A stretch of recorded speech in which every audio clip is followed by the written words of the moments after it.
Salam sejahtera dalam kasih Tuhan kita Yesus Kristus. Bapak Ibu, akhir zaman ini ada begitu banyak orang yang hilang sukacita karena peristiwa-peristiwa yang terjadi dalam kehidupan mereka. Tetapi saya mau katakan, mari kita tetap memiliki sukacita. Mengapa? Filipi pasal yang keempat, ayat yang keempat berkata, bersukacitalah senantiasa di dalam Tuhan. Sekali lagi kukatakan bersukacitalah. Jadi sukacita itu harus ada dalam hidup kita. 2 kali Paulus katakan sukacita. Kenapa? Yang pertama, sukacita itu penting. Yang kedua, manusia biasanya lupa.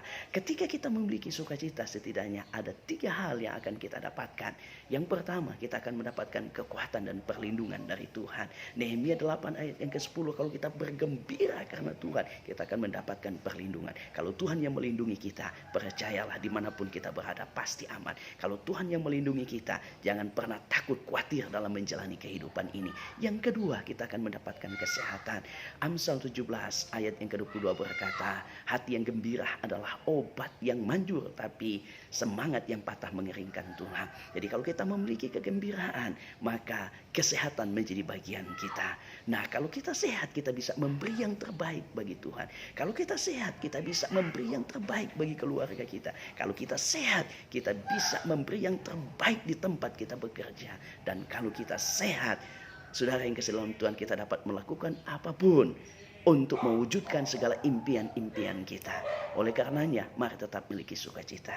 Ada begitu banyak orang yang takut dengan penyakit sampah yang sedang terjadi di akhir zaman ini. Akhir-akhir ini yang sering kita dengar itu virus corona.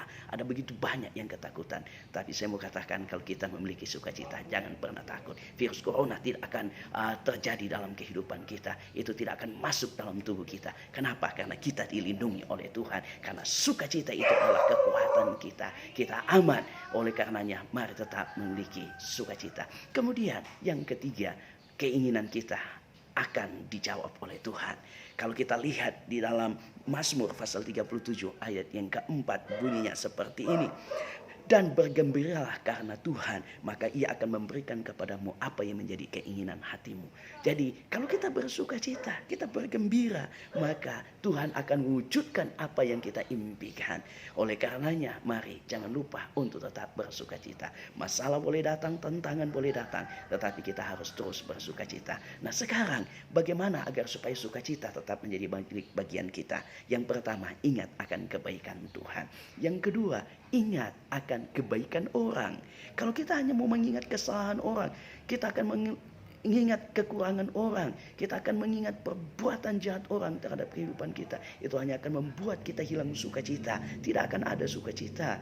Itu hanya akan membuat kita sakit hati. Itu hanya akan membuat kita frustasi. Tapi kalau kita mengingat kebaikan orang, saudara yang kesalam Tuhan, maka kita akan penuh dengan sukacita. Orang boleh berbuat salah terhadap kita, tetapi mari yang kita ingat kebaikannya dalam hidup kita, agar supaya sukacita tetap menjadi bagian kita.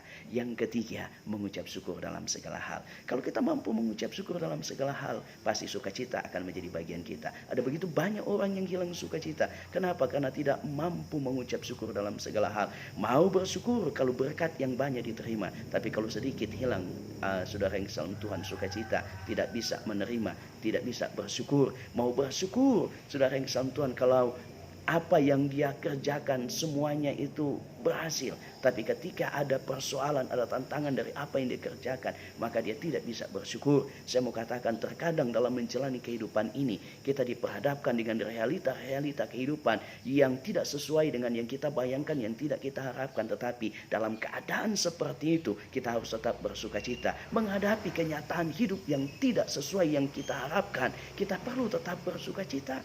Kalau kita lihat bagaimana Habakuk diperhadapkan dengan keadaan yang sama.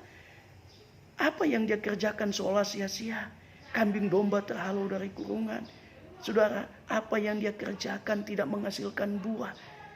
Artinya kegagalan terjadi dalam kehidupannya. Tapi dia memilih untuk tetap bersyukur kepada Tuhan. Dia katakan, namun aku akan bersorak-sorai di dalam Tuhan. Jadi betapa pentingnya kita untuk tetap bersukacita. Saya katakan tadi, masalah boleh datang, persoalan boleh datang, tantangan boleh datang. Mungkin kita diputuskan pacar, boleh saja terjadi. Tetapi jangan sampai hilang sukacita. Karena sukacita di dalam Tuhan adalah kekuatan kita dalam menghadapi segala sesuatu. Tuhan memberkati kita. Shalom.